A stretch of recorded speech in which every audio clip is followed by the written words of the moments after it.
Tu vends sur Amazon, ça tourne, et là quelqu'un te dit t'as pensé à ouvrir une boutique Shopify? Bonne remarque, mais la vraie question c'est quand? Parce que l'ouvrir trop tôt, c'est une erreur qui peut te coûter cher.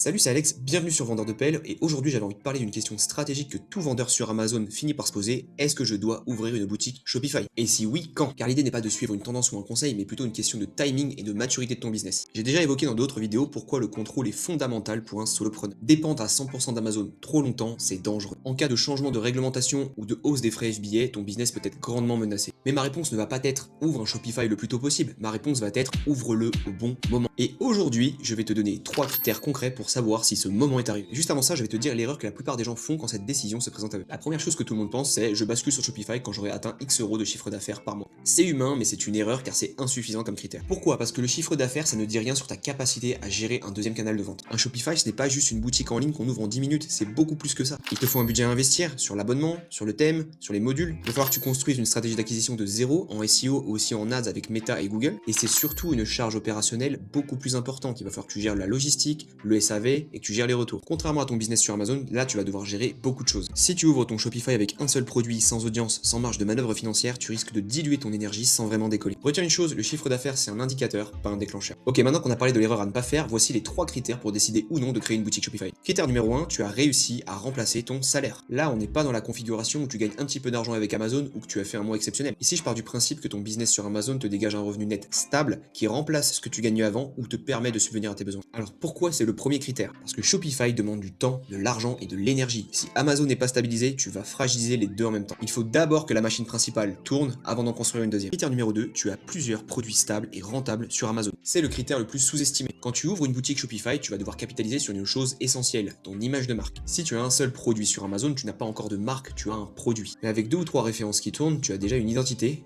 un catalogue, une cohérence. Et c'est cette cohérence que tu vas transférer à ta boutique Shopify pour que les visiteurs comprennent immédiatement qui tu es et ce que tu vends. Et avoir aussi plusieurs produits, c'est une marge de sécurité supplémentaire. Avoir plusieurs produits, c'est aussi une façon de diluer ton risque car c'est plusieurs sources de revenus et si l'un d'eux ralentit pendant que tu te focalises sur ton lancement Shopify, ça ne menace pas ton business. Et enfin, critère numéro 3, tu as un budget dédié à investir dans ce canal. J'ai déjà dit, mais Shopify c'est loin d'être gratuit. Et si tu comptes aussi lancer cette boutique sans publicité, oublie, c'est indispensable. Donc voici quelques dépenses auxquelles tu devras t'attendre. Premièrement, l'abonnement Shopify compte environ 25 euros par mois pour le plan le plus petit. Deuxièmement, je te recommande de prendre un thème premium de qualité. Pour ça, compte environ 150 à 300 euros en one shot. Troisièmement, tu vas avoir besoin de tout un tas de petites applications indispensables pour vendre sur Shopify, compte environ 50 à 150 euros par mois. Et enfin, le budget publicitaire, que ce soit sur Meta Ads ou Google Ads, moi je te recommande d'investir au minimum 500 à 1000 euros par mois pour avoir des données exploitables. Rappelle-toi une chose importante, c'est que sur Amazon, le trafic existe déjà. Sur Shopify, tu vas devoir le construire de zéro et c'est pas du tout le même jeu. Et honnêtement, si tu n'as pas ce budget déjà disponible, je te recommande d'attendre un petit peu.